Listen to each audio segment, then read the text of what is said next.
ಈ ಒಂದು ಬಾಕ್ಸ್ ನಿಮ್ಮ ಹತ್ರ ಇದ್ರೆ ನಿಮ್ಮ ಹತ್ರ 1,00,000 ಇದ್ದಂಗೆ. ಇದನ್ನ ಮ್ಯಾಜಿಕ್ ಬಾಕ್ಸ್ ಅಂತ ಕರಿಬಹುದು. 1,00,000 ಮಾಡೋದು ತುಂಬಾ ಸಿಂಪಲ್ ಆಗಿರುತ್ತೆ. 50, 100, 200 ಹಾಗೇನೆ 500 ಈ ತರ ಸಣ್ಣ ಅಮೌಂಟ್ ಇಂದ ಸೇವ್ ಮಾಡಬಹುದು. ಇದನ್ನ ಹೇಗೆ ಯೂಸ್ ಮಾಡೋದು ಅಂದ್ರೆ ಜಸ್ಟ್ ನಿಮ್ಮ ಹತ್ರ 50, 100, 200 ಅಥವಾ 500 ರೂಪಾಯಿ ಎಷ್ಟು ರೂಪಾಯಿ ಇದೆ ಅಷ್ಟು ರೂಪಾಯಿಯನ್ನ ಈ ರೀತಿ ಮಡಚಿ ಈ ಬಾಕ್ಸ್ ಒಳಗೆ ಹಾಕಿ ಎಷ್ಟು ರೂಪಾಯಿ ಹಾಕ್ತೀರಾ ಅದನ್ನ ಇಲ್ಲಿ ಮಾರ್ಕ್ ಮಾಡಿ. ಎಲ್ಲಾ ಮಾರ್ಕ್ ಕಂಪ್ಲೀಟ್ ಆದ್ಮೇಲೆ ನಿಮ್ಮ ಹತ್ರ 1,00,000 ರೂಪಾಯಿ ಇರುತ್ತೆ. ಸೈಕಾಲಜಿಕಲಿ ಸೇವ್ ಮಾಡೋಕೆ ಬೆಸ್ಟ್ ಪ್ರಾಡಕ್ಟ್. ಈ ಒಂದು ಪ್ರಾಡಕ್ಟ್ ಲಿಂಕ್ ಬೇಕು ಅಂದ್ರೆ ಡಿಸ್ಕ್ರಿಪ್ಷನ್ ಅಲ್ಲಿ ಕೊಟ್ಟಿರ್ತೀನಿ, ಚೆಕ್ ಮಾಡಿ. ಹಾಯ್ ಫ್ರೆಂಡ್ಸ್, ಎಲ್ಲರಿಗೂ ನಮಸ್ಕಾರ. ಸರ್ಕಾರ ಜನರಿಗೆ ಶಾಕ್ ಮೇಲೆ ಶಾಕ್ ಕೊಡ್ತಿದೆ. ಯಾಕೆ ಅಂದ್ರೆ ನೋಡಿ, ಇತ್ತೀಚೆಗೆ ಗೃಹಲಕ್ಷ್ಮಿ ಮತ್ತೆ ಗೃಹ ಜ್ಯೋತಿ ಯೋಜನೆಯನ್ನ ಪರಿಷ್ಕರಣೆ ಮಾಡಿ ಮತ್ತೆ ಅರ್ಜಿಯನ್ನ ಸಲ್ಲಿಸಬೇಕು ಅಂತ ಸರ್ಕಾರ ಹೇಳಿತ್ತು.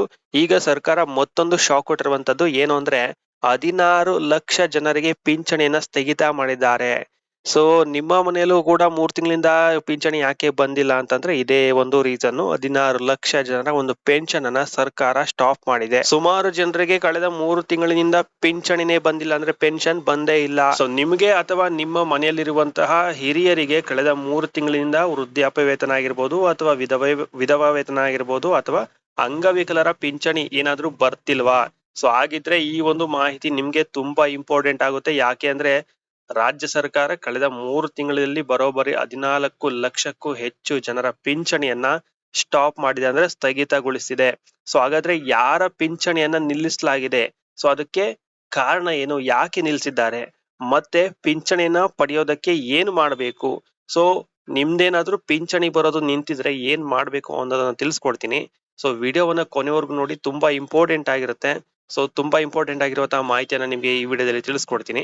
ಸೊ ವಿಡಿಯೋವನ್ನ ಕೊನೆವರೆಗೂ ನೋಡಿ. ಮತ್ತೆ ಇದೇ ರೀತಿಯಾಗಿರುವಂತಹ ನಮ್ಮ ಚಾನಲ್ ಅಲ್ಲಿ ಬರುವಂತಹ ಮಾಹಿತಿಯನ್ನ ನೀವು ಪಡಿಬೇಕು ಅಂದ್ರೆ ಚಾನಲ್ಗೆ ಉಚಿತವಾಗಿ ಸಬ್ಸ್ಕ್ರೈಬ್ ಮಾಡ್ಕೊಳ್ಳಿ. ಹಾಗೆ ಪಕ್ಕದಲ್ಲಿರುವಂತಹ ಬೆಲ್ ಐಕನ್ ಕ್ಲಿಕ್ ಮಾಡ್ಕೊಂಡು ಅಲ್ಲಿ ಆಲ್ ಆಪ್ಷನ್ ಅಂತ ಇರುತ್ತೆ, ಅದನ್ನ ಸೆಲೆಕ್ಟ್ ಮಾಡ್ಕೊಳ್ಳಿ. ಇದರಿಂದ ನಾವು ಮಾಡುವಂತಹ ಪ್ರತಿಯೊಂದು ವಿಡಿಯೋ ಇನ್ಫಾರ್ಮೇಶನ್ ನಿಮ್ಗೆ ಬರುತ್ತೆ. ಹಾಗೆ ಒಂದು ವಿಡಿಯೋ ಇನ್ಫಾರ್ಮೇಶನ್ ಅಂತ ಅನ್ಸಿದ್ರೆ ಒಂದು ಲೈಕ್ ಕೊಡಿ ಸ್ನೇಹಿತರೆ. ವಿಡಿಯೋವನ್ನ ಕಂಟಿನ್ಯೂ ಮಾಡೋಣ. ಸ್ನೇಹಿತರೆ, ರಾಜ್ಯದಲ್ಲಿ ಎಷ್ಟು ಜನ ಪಿಂಚಣಿ ಪಡಿತಾ ಇದ್ದಾರೆ ಗೊತ್ತಾ? ಸೊ ರಾಜ್ಯದಲ್ಲಿ ವಿವಿಧ ಸಾಮಾಜಿಕ ಭದ್ರತಾ ಯೋಜನೆಗಳ ಅಡಿಯಲ್ಲಿ ಸುಮಾರು 82.71 ಲಕ್ಷ ಜನರು ಪಿಂಚಣಿಯನ್ನ ಪಡಿತಿದ್ದಾರೆ. ಸೊ ಇದರಲ್ಲಿ ಸರ್ಕಾರಕ್ಕೆ ಸುಮಾರು 23.13 ಲಕ್ಷ ಪ್ರಕರಣಗಳಲ್ಲಿ ಸಂದೇಹ ಬಂದಿದೆ, ಅಂದ್ರೆ ಅವರು ಅನರ್ಹರು ಅಂತ ಸಂದೇಹ ಬಂದಿದೆ. ಸೊ ಹಾಗಾಗಿ ಸರ್ಕಾರ ಇಲ್ಲಿ ಈ ಒಂದು ಸಂದೇಹವನ್ನ ಕನ್ಫರ್ಮ್ ಮಾಡ್ಕೊಳ್ಳೋದಕ್ಕೆ, ಅನರ್ಹರನ್ನ ಪತ್ತೆ ಹಚ್ಚೋಕೆ ಇಲ್ಲಿ ಕಂದಾಯ ಇಲಾಖೆಯಿಂದ ಪರಿಶೀಲನೆಯನ್ನ ಆರಂಭ ಮಾಡಿತ್ತು. ಹಾಗಾದ್ರೆ ಸರ್ಕಾರ ಏನ್ ಮಾಡ್ತು ನೋಡಿ. ಸರ್ಕಾರ ಗ್ರಾಮ ಆಡಳಿತ ಅಧಿಕಾರಿ ಅವರ ಮೂಲಕ ಸುಮಾರು 20 ಲಕ್ಷ ಪ್ರಕರಣಗಳ ಪರಿಶೀಲನೆಯನ್ನು ನಡೆಸಿರುವಂತದ್ದು. ಸೊ ಈ ಒಂದು ಪರಿಶೀಲನೆಯಲ್ಲಿ ದೊಡ್ಡ ಪ್ರಮಾಣದ ಅಕ್ರಮಗಳು ಪತ್ತೆಯಾಗಿದೆ. ಸೊ ಪತ್ತೆ ಆಗಿರೋದು ಕಂಡು ಬಂದಿದೆ ಅಂತ ಇಲ್ಲಿ ಸರ್ಕಾರ ಹೇಳ್ತಿರುವಂತದ್ದು. ಈ ಒಂದು ಪರಿಶೀಲನೆ ಮುಖಾಂತರ ಸರ್ಕಾರಕ್ಕೆ ಗೊತ್ತಾಗಿರುವಂತದ್ದು ಎಷ್ಟು ಪ್ರಕರಣಗಳು ಅಂದ್ರೆ 16,41,444 ಫಲಾನುಭವಿಗಳ ಪಿಂಚಣಿಯನ್ನ ಅನರ್ಹರು ಅಂತ ಗುರುತು ಮಾಡಿದ್ದಾರೆ. ಮತ್ತೆ ಅಂತವರ ಪಿಂಚಣಿಯನ್ನ ಅಂದ್ರೆ ಪೆನ್ಷನ್ ಅನ್ನ ಸ್ಟಾಪ್ ಮಾಡಿದ್ದಾರೆ. ಸೊ ಅದಲ್ದೇನೆ ಇನ್ನೂ ಕೂಡ ಸುಮಾರು 3 ಲಕ್ಷಕ್ಕೂ ಹೆಚ್ಚು ಪ್ರಕರಣಗಳ ಪರಿಶೀಲನೆಯನ್ನ ಮಾಡೋದಕ್ಕೆ ಮುಂದುವರಿಸಿದ್ದಾರೆ. ಸೊ ಹೀಗಾಗಿ ಮುಂದಿನ ದಿನಗಳಲ್ಲಿ ಇನ್ನಷ್ಟು ಜನರ ಪಿಂಚಣಿ ನಿಲ್ಲುವಂತ ಸಾಧ್ಯತೆ ಇದೆ ಅಂತ ಇಲ್ಲಿ ಹೇಳ್ತಾ ಇರುವಂತದ್ದು. ಸೊ ಇದು ಸಾಮಾನ್ಯವಾಗಿ ಜನರಿಗೆ ಒಂದು ಶಾಕಿಂಗ್ ನ್ಯೂಸ್ ಅಂತಾನೆ ಹೇಳ್ಬೋದು, ದೊಡ್ಡ ಶಾಕಿಂಗ್ ನ್ಯೂಸ್ ಅಂತಾನೆ ಹೇಳ್ಬೋದು. ಸೊ ಒಂದು ವೇಳೆ ನಿಮ್ಮ ಒಂದು ಪಿಂಚಣಿ ಅಥವಾ ನಿಮ್ಮ ಮನೆಯಲ್ಲಿರುವಂತಹ ಹಿರಿಯರಿಗೆ ಯಾರಿಗಾದ್ರೂ ಪಿಂಚಣಿ ನಿಂತಿದ್ರೆ ಸೊ ಏನ್ ಮಾಡ್ಬೇಕು ಅನ್ನೋದನ್ನ ನಿಮ್ಗೆ ತಿಳಿಸ್ಕೊಡ್ತೀನಿ. ಬಟ್ ಅದಕ್ಕಿಂತ ಮುಂಚೆ ಇಲ್ಲಿ ಪಿಂಚಣಿಯನ್ನ ಸರ್ಕಾರ ಯಾವ ಯಾವ ಕಾರಣಗಳಿಂದ ನಿಲ್ಸಿದ್ದಾರೆ ಮತ್ತು ಎಷ್ಟು ಜನರ ಒಂದು ಪಿಂಚಣಿಯನ್ನ ನಿಲ್ಸಿದ್ದಾರೆ ಅನ್ನುವಂಥದ್ದನ್ನ ಈಗ ನಿಮ್ಗೆ ವಿತ್ ಡಾಟಾ ಸಮೇತ ನಿಮ್ಗೆ ಹೇಳ್ತಾ ಹೋಗ್ತೀನಿ. ನೋಡಿ, ಮೊದಲನೇದಾಗಿ ತಪ್ಪಾಗಿ ವಯಸ್ಸಿನ ಮಾಹಿತಿಯನ್ನ ಕೊಟ್ಟಿರುವಂತದ್ದು. ಸೊ ನೋಡಿ, ಕೆಲವರು ನಿಜವಾದ ವಯಸ್ಸಿಗಿಂತ ಹೆಚ್ಚು ವಯಸ್ಸು ತೋರಿಸಿ ಪಿಂಚಣಿಯನ್ನ ಪಡಿತಾ ಇರುವಂತದ್ದು. ಅಂದ್ರೆ ಅವರ ನಿಜವಾದ ಏಜು ಬೇರೆ ಇರುತ್ತೆ, ಅಂದ್ರೆ 55 ಇರುತ್ತೆ ಅಂತ ಅನ್ಕೊಳ್ಳಿ.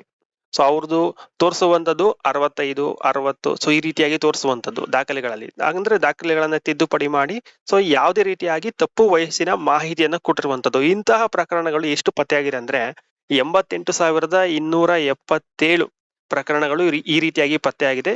ಸೊ ಇಂಥವರಿಗೆ ಪಿಂಚಣಿಗಳನ್ನ ಅಂದ್ರೆ ಪೆನ್ಷನ್ ಅನ್ನ ಸ್ಟಾಪ್ ಮಾಡಿದ್ದಾರೆ. ಇನ್ನು ಎರಡನೇದಾಗಿ ವಿಳಾಸದಲ್ಲಿ ವಾಸ ಇಲ್ಲದೆ ಇರುವಂತದ್ದು. ಸೊ ಪಿಂಚಣಿ ಪಡೆಯುತ್ತಿರುವಂತಹ ವ್ಯಕ್ತಿ ದಾಖಲೆಗಳಲ್ಲಿ ಇರುವಂತಹ ವಿಳಾಸದಲ್ಲಿ ವಾಸ ಇಲ್ಲದೆ ಇರುವಂತದ್ದು. ಸೊ ಇಂತಹ ಪ್ರಕರಣಗಳು ಎಷ್ಟು ಪತ್ತೆಯಾಗಿದೆ ಅಂದ್ರೆ 2,21,700 761 ಪ್ರಕರಣಗಳು ಪತ್ತೆ ಆಗಿರುವಂತದ್ದು. ನೋಡಿ, ಇದು ದೊಡ್ಡ ಮಟ್ಟದಲ್ಲಿ ಒಂದು ಪತ್ತೆ ಆಗಿರುವಂತದ್ದು. ಏನಂದ್ರೆ ನೋಡಿ, ಅವರು ಕೊಟ್ಟಿರುವಂತಹ ಪಿಂಚಣಿ ಏನು ಪೆನ್ಷನ್ ಅನ್ನ ಅರ್ಜಿ ಸಲ್ಲಿಸಬೇಕಾದ್ರೆ ಏನು ದಾಖಲೆಗಳಲ್ಲಿ ಏನು ವಿಳಾಸ ಕೊಟ್ಟಿರ್ತಾರಲ್ಲ, ಆ ಒಂದು ವಿಳಾಸದಲ್ಲಿ ವಾಸನೆ ಇಲ್ಲದೆ ಇರುವಂತದ್ದು. ಸೊ ಹೀಗಾಗಿ ಇಂತಹ ಪ್ರಕರಣಗಳು ಕೂಡ ಪತ್ತೆಯಾಗಿರುವಂತದ್ದು 2,21,761 ಪ್ರಕರಣಗಳು ಪತ್ತೆಯಾಗಿದೆ. ಇನ್ನು ಮೂರನೇದಾಗಿ ನೋಡೋದಾದ್ರೆ ದಾಖಲೆಗಳನ್ನ ಸಲ್ಲಿಸದೇ ಇರುವಂತದ್ದು. ಸೊ ಅಂದ್ರೆ ಸರ್ಕಾರ ಕೇಳಿದ ದಾಖಲೆಗಳನ್ನ ನೀಡದೆ, ಸೊ ಇದು ಒಂದು ರೀಸನ್ ಆಗಿರುತ್ತೆ. ಸೊ ಈ ಕಾರಣದಿಂದ ಅತಿ ಹೆಚ್ಚು ಜನರ ಪಿಂಚಣಿಯನ್ನ ನಿಲ್ಸಿರುವಂತದ್ದು. ಅಂದ್ರೆ ಸರ್ಕಾರ ಕೇಳಿರುವಂತಹ ಎಲ್ಲಾ ದಾಖಲೆಗಳನ್ನ, ಅಂದ್ರೆ ಅವಶ್ಯಕ ದಾಖಲೆಗಳನ್ನ ನೀವು ಕೊಡದೇ ಇರುವಂತದ್ದು. ಸೊ ಎಷ್ಟು ಅಂದ್ರೆ ಇದು ದೊಡ್ಡ ಮಟ್ಟದಲ್ಲಿ ಒಂದು ಪತ್ತೆ ಆಗಿರುವಂತದ್ದು. ಎಷ್ಟು ಅಂದ್ರೆ ನೋಡಿ, ಶಾಕ್ ಆಗ್ತೀರಾ, 13,23,932 ಫಲಾನುಭವಿಗಳು ಅಗತ್ಯ ದಾಖಲೆಗಳನ್ನೇ ನೀಡಿಲ್ಲ. ಸೊ ಇದರಿಂದ ಇಂತಹ ಪಿಂಚಣಿದಾರರನ್ನ ಗುರುತಿಸಿ ಪಿಂಚಣಿಯನ್ನ ಸ್ಟಾಪ್ ಮಾಡಿದ್ದಾರೆ. ದೊಡ್ಡ ಮಟ್ಟದಲ್ಲಿ 13,23,932 ಜನರದ್ದು ಇಲ್ಲಿ ಪಿಂಚಣಿಯನ್ನ ಸ್ಟಾಪ್ ಮಾಡಿದ್ದಾರೆ. ಏನಕ್ಕೆ ಅಂದ್ರೆ ದಾಖಲೆಗಳನ್ನ ಕೊಟ್ಟಿಲ್ಲ ಸರಿಯಾಗಿ. ಸೊ ಏನ್ ಮಾಡ್ಬೇಕು ಅಂತ ನಿಮ್ಗೆ ಮುಂದೆ ಹೇಳ್ತೀನಿ. ಇದು ಮೂರನೇದಾಗಿ. ಇನ್ನು ನಾಲ್ಕನೇದಾಗಿ ನೋಡೋದಾದ್ರೆ ಆದಾಯ ಪ್ರಮಾಣ ಪತ್ರ ಕೊಡದೇ ಇರುವಂತದ್ದು. ನೋಡಿ, ಕೆಲವರು ತಮ್ಮ ಆದಾಯದ ಬಗ್ಗೆ ಸರಿಯಾದ ದೃಢೀಕರಣ ಪತ್ರ ಸಲ್ಲಿಸಿಲ್ಲ. ಸೊ ಅಂತಹ ಪ್ರಕರಣಗಳು ಎಷ್ಟು ಪತ್ತೆಯಾಗಿದೆ ಅಂತ ನೋಡೋದಾದ್ರೆ 45,853 ಪ್ರಕರಣಗಳು ಪತ್ತೆಯಾಗಿರುವಂತದ್ದು. ಇಂಥವರ ಒಂದು ಪಿಂಚಣಿಯನ್ನು ಕೂಡ ತಾತ್ಕಾಲಿಕವಾಗಿ ನಿಲ್ಲಿಸಲಾಗಿದೆ. ಯಾರು ಇನ್ಕಮ್ ಸರ್ಟಿಫಿಕೇಟ್ ಅನ್ನ ಕರೆಕ್ಟ್ ಆಗಿ ಕೊಟ್ಟಿಲ್ಲ, ಅಥವಾ ಎಕ್ಸ್ಪೈರಿ ಡೇಟ್ ಆಗಿರುತ್ತಲ್ಲ, ಸೊ ಅಂತಹ ಇನ್ಕಮ್ ಸರ್ಟಿಫಿಕೇಟ್ ಅನ್ನ ಕೊಟ್ಟಿರ್ತಾರಲ್ಲ, ಅಂತವರ ಒಂದು ಪಿಂಚಣಿಯನ್ನ ಇಲ್ಲಿ ಸ್ಟಾಪ್ ಮಾಡಿದ್ದಾರೆ, ತಾತ್ಕಾಲಿಕವಾಗಿ ಸ್ಟಾಪ್ ಮಾಡಿದ್ದಾರೆ. ಇನ್ನು ಐದನೇ ಕಾರಣ ಏನು ಅಂದ್ರೆ ಡೂಪ್ಲಿಕೇಟ್ ಸರ್ಟಿಫಿಕೇಟ್ ಅನ್ನ ಸಬ್ಮಿಟ್ ಮಾಡಿರುವಂತದ್ದು.